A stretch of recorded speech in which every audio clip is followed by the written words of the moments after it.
the easy paleo, gluten, and dairy-free cooking show with me. I'm JJ Flizanes.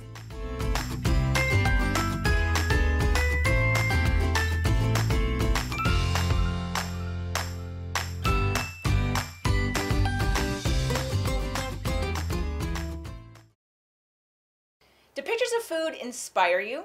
Are you on Instagram? Want to see what I'm cooking behind the scenes before they make it to the show? I cook and play every day and I want to share it with you. Come on over and follow me on Instagram. Today's show, easy roasted vegetables. When I teach this in a cooking class, I normally buy bags of already cut and washed vegetables just to make it easier so that people are not discouraged about cutting and chopping vegetables if they want to get more vegetables into their diet. So that's what I'm going to do here, but of course know that you can always chop and clean your own vegetables. I would encourage that. So I'm going to start off with, Trader Joe's has a great display and array of different vegetables that are already done for you. This one is mushrooms, asparagus, and red onion, and I'm literally going to take the paper off and dump it into my roasting pan. Okay. Next, and I also love to have onion in all my roasted vegetables because it caramelizes it. So you want to make sure that that's why I love this blend, because it already has onion in it, so I don't have to cut any. Next, I'm going to add our cauliflower and our broccoli. And lastly, I'm going to add already cut Brussels sprouts. Now, if you can get it organic, that's the best thing to do, but sometimes you're not always going to be able to find that unless you grow it yourself. You want to make sure that when you put your vegetables in the roasting pan that it's not double layered. You kind of want to smooth it out so that way there's room for each of the vegetables to roast. It'll miss the opportunity with the connection to the pan if they're double or triple layered.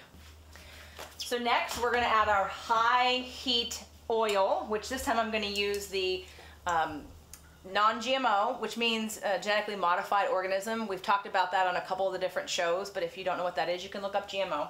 But basically it means our food has been genetically modified. It's molecular, it's been cross-pollinated with different kinds of pesticides in order to make it bug and insect repellent so they don't eat the plant. But then of course we're eating the same pesticides that are killing off the bugs. So if you can eat non-GMO, it's much better. So I'm gonna go ahead and do a nice drizzle of oil over my vegetables. You don't want them to be swimming in oil, but you also want to use enough oil that it roasts the vegetables. Next, I'm going to use garlic powder. Surprise, surprise. And again, you can season your vegetables any way that you want to. I'm going to show you something that's really fun for me. So Trader Joe's has the South African smoked seasoning blend. It contains paprika flakes, sea salt, garlic, and basil. But there's really not a lot of salt in it, so don't get freaked out by the salt. So I'm going to grind this and use this on the vegetables. A lot of times I've had people come over who don't love vegetables. I'm actually thinking of someone's grandparents who, when I served the broccoli and the cauliflower with all the seasonings that I'm going to show you, said, "How did you get the vegetables to not taste like vegetables?" So know that all these different combinations can be really fun to play with. And if you don't like something I've mentioned, just substitute it with something else. You can play with it. You can make several different pans of vegetables and try different seasonings. When I do a cooking class, I usually separate some of the vegetables just so we can play with the different oils and the different seasonings so people can see what they like. Next, I'm going to use extra paprika, which is red in color. It's going to give a nice earthy flavor. It's almost like a little tomato-y. Using a lot of Greek cooking. And there's already some in this blend. I'm going to use a little bit of turmeric because, again, I love the color and I love the anti-inflammatory properties of it and I love the cheesy meatiness of it. And then next, I'm going to give it some salt.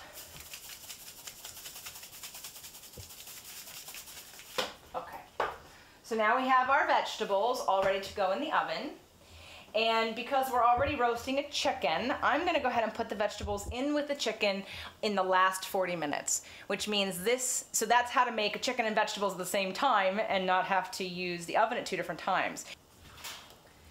I like my vegetables caramelized and not soggy, but really soft. My husband likes his vegetables a little bit crunchy, so I try to do somewhere between 20 and 30 minutes on about 375 to 400. But again, also take it out after 20 minutes and test it and see. And also you're going to want to test it and move it around so that we can mix some of the oils and the spices together.